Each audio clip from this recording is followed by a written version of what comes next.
Bonjour, alors la leçon d'aujourd'hui concerne la communication acte au langage, informer et s'informer sur un objet. Alors aujourd'hui on va apprendre comment informer une personne sur un objet et comment s'informer, ça veut dire demander des informations sur un objet.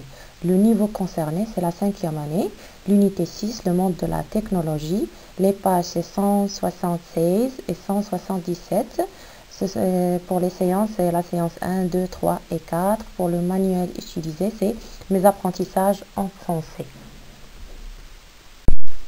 Alors, pour commencer, je vais vous demander d'observer l'image et de me dire que voyez-vous sur l'image.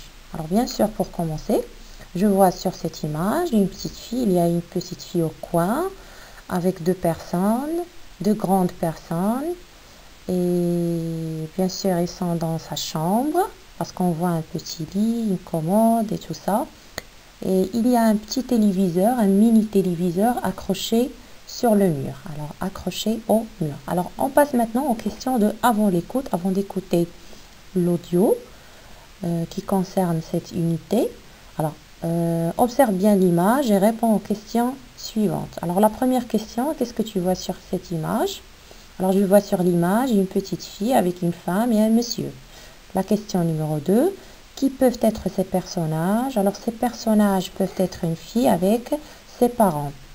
Où se trouvent-ils? Ils se trouvent dans une chambre à coucher. À ton avis, de quoi parle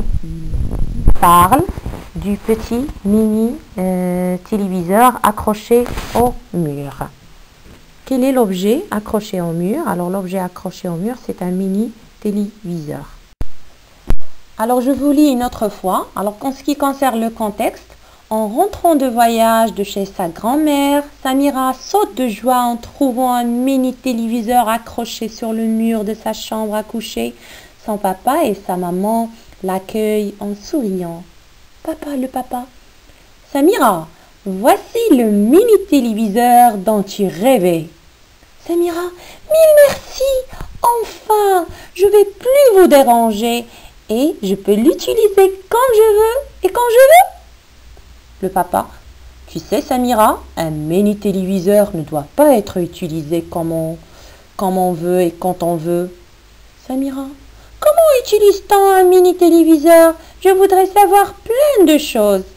Le papa, nous avons réglé ton mini téléviseur. Tu ne peux voir que les dessins animés et les documentaires.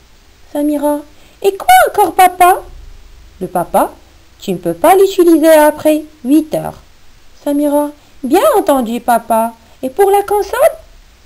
La maman, tu peux la brancher dessus et jouer avec tes jeux préférés. Samira, vous savez bien que je suivrai tous vos conseils. Oh, merci encore mes chers parents. Maintenant, je vous explique la conversation qui s'est passée entre les parents de Samira et Samira. Alors, bien sûr, en rentrant de voyage de chez sa grand-mère, Samira a trouvé une petite surprise. La surprise, c'était un mini téléviseur. Elle, il rêvait de ce mini téléviseur. Il demandait tout le temps à ses parents de lui acheter, de lui offrir un mini téléviseur. Alors, ils ont réalisé ce rêve. Alors, ils lui ont acheté un mini téléviseur. Au début, Samira, il a sauté de joie. Il a pensé qu'il peut utiliser le mini téléviseur quand est-ce qu'il veut et comme il veut. Mais le père, il lui a dit que non, tu ne peux pas utiliser le mini téléviseur quand est-ce que tu veux et comme tu veux. Non, tu ne peux pas. Ils ont réglé, le papa, il a réglé le mini téléviseur comme quoi Samira, il ne pourra voir que les dessins animés et les documentaires. Et Samira, alors, elle a demandé à quoi sert la console, parce qu'il a vu une console avec le mini téléviseur. Alors, la maman, il lui dit que la console, c'est pour jouer de temps en temps, c'est pour jouer ses jeux préférés, bien sûr, après qu'il fasse ses devoirs. Samira était très contente et elle a bien aimé la surprise. Alors maintenant, on va passer à la rubrique j'écoute et je comprends. Je vais supposer que vous avez bien écouté l'audio que j'ai partagé avec vous, au moins plusieurs fois, au moins 3 fois. Alors on passe, écoute bien le dialogue et réponds aux questions suivantes. La question numéro 6, quels sont les personnages du dialogue? Alors, à partir du dialogue qu'on vient d'écouter, les personnages du dialogue sont Samira et ses parents. La question numéro 7, où sont-ils? Ils sont bien sûr dans la chambre à coucher de Samira. La question numéro 3, de quoi parle-t-il? Il parle du mini-téléviseur accroché au mur. La question numéro 9, que font les parents de Samira? Alors les parents de Samira lui montrent comment utiliser le mini-téléviseur. Il lui explique comment il peut utiliser le mini-téléviseur, quand est-ce qu'il peut l'utiliser et comment il peut l'utiliser. La question numéro 10, que veut savoir Samira? Alors Samira, il se pose des questions. Il pose des questions concernant la console branchée au mini-téléviseur. Il veut savoir comment il peut l'utiliser.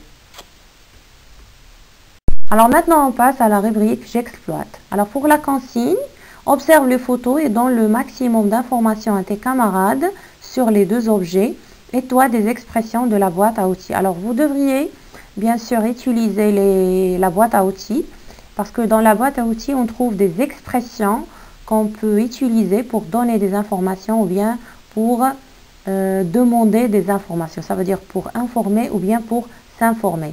Nous avons les deux objets qui sont dans les photos. Nous avons pour la première photo, il y a un gros bateau et la deuxième photo, il y a un avion. Alors pour cela, je vous ai proposé un petit dialogue entre deux élèves qui utilisent les expressions de la boîte à outils pour s'informer et pour informer sur le premier objet qui est un bateau. Alors pour commencer, l'élève numéro 1, comment appelle-t-on le moyen de transport sur l'image numéro 1? Élève 2, je t'informe mon camarade que le moyen de transport sur la photo est un grand bateau. Élève numéro 1, peux-tu me donner plus d'informations sur les bateaux? Élève numéro 2, oui, bien sûr mon cher camarade, j'ai vu un documentaire sur les bateaux. Le bateau est une construction humaine capable de flotter sur l'eau et de s'y déplacer. Je t'informe aussi qu'il y a plusieurs types de bateaux. Il y a par exemple les bateaux à voile. L'élève numéro 2, comment appelle-t-on celui qui conduit un bateau? Élève numéro 1, je porte à ta connaissance que celui qui conduit le bateau s'appelle un capitaine. Élève numéro 2, pour quelle raison on trouve plusieurs types de bateaux? Élève numéro 1, les bateaux ont accompagné l'homme dans son évolution. Alors depuis autrefois, ils étaient indispensables. Alors les bateaux étaient indispensables lors des grandes guerres et des conquêtes, et aussi pour la subsistance par la pêche.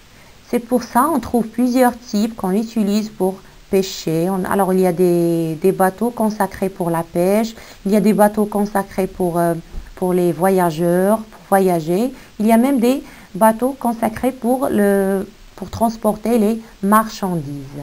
Alors juste ça, c'est juste un exemplaire que vous pouvez utiliser comme référence, et vous pouvez aussi faire vos propres dialogues. Pour vous aider à trouver des informations sur les bateaux, je vous propose deux documents.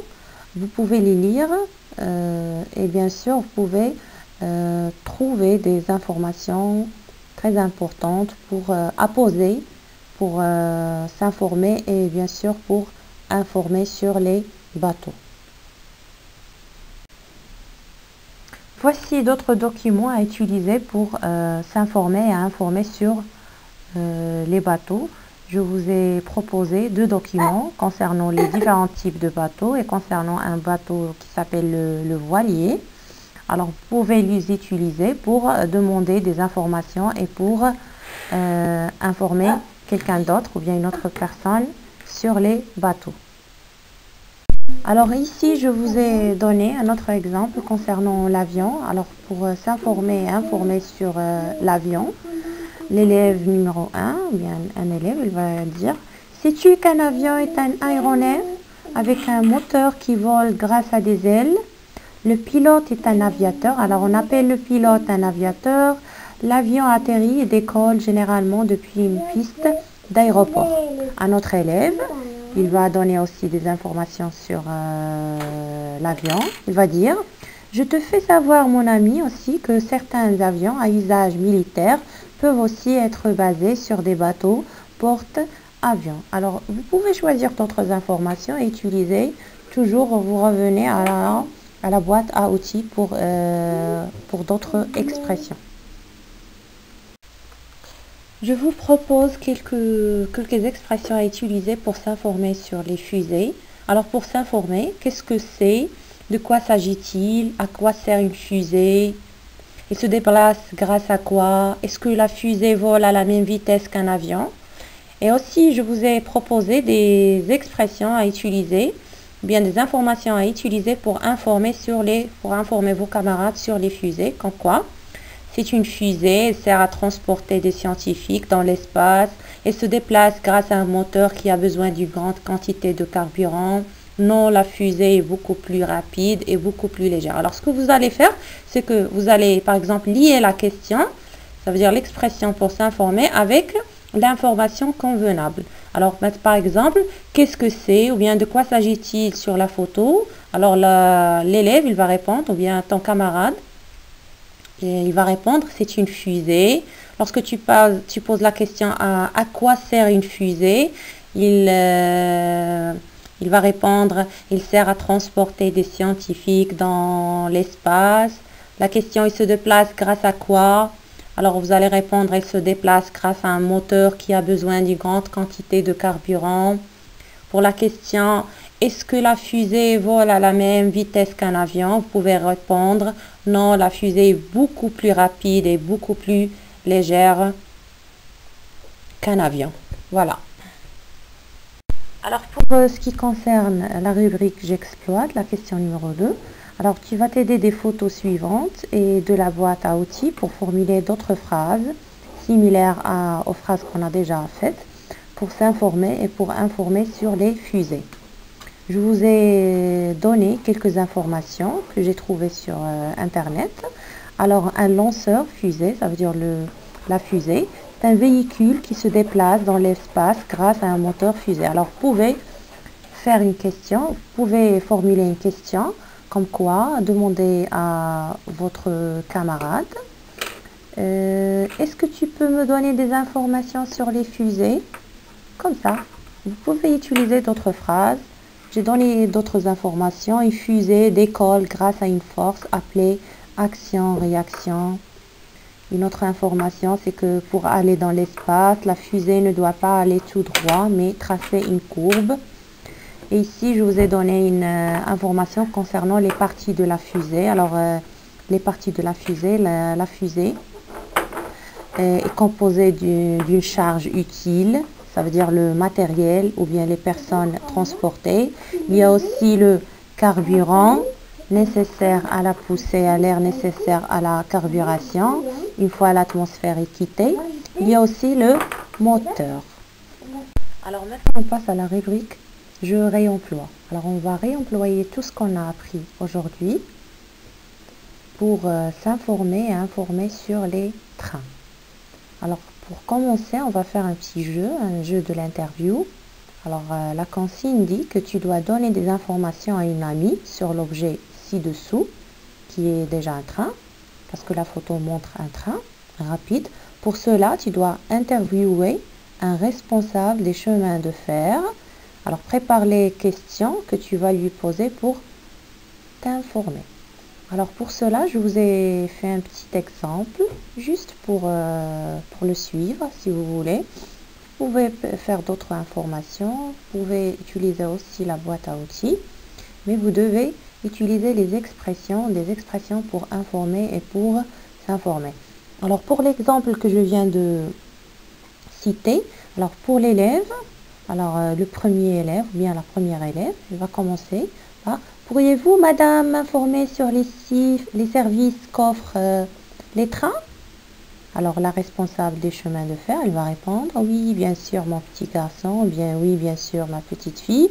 Je porte à ta connaissance que le train est un ensemble de véhicules avec ou sans moteur, roulant sur des rails pour le transport des marchandises et des voyageurs. » Pour l'élève encore, « Est-ce que vous pouvez me parler des trains d'autrefois ?» La responsable, des chemins de fer? Elle va répondre, oui, bien sûr, mon petit garçon. La locomotive à vapeur a été inventée en 1804 en Angleterre.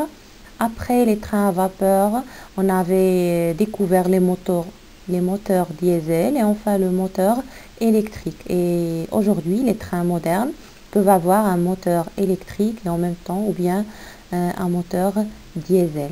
Vous pouvez poser d'autres questions, mais n'oubliez pas que vous devriez, vous voyez la responsable des chemins, parce que c'est une personne qui est plus grande que nous.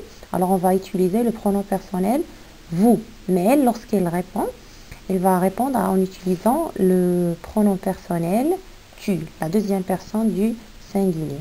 Allez, bravo et bonne continuation, bon courage. J'espère que vous avez bien aimé l'explication.